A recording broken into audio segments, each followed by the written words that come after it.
ఆడుదామాంధ్ర సంబరం అంబరాన్నంటిన ఉత్సాహం.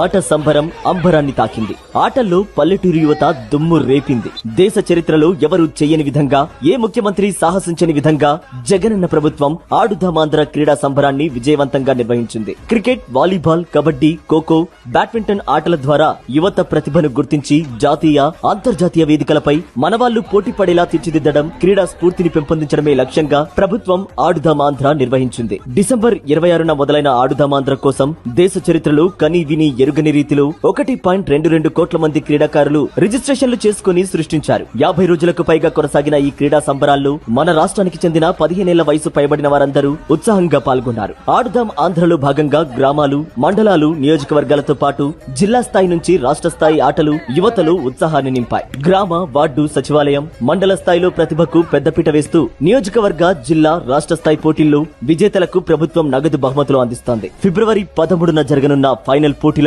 ముఖ్యమంత్రి జగనన్న ముఖ్య అతిథిగా హాజరవుతారు.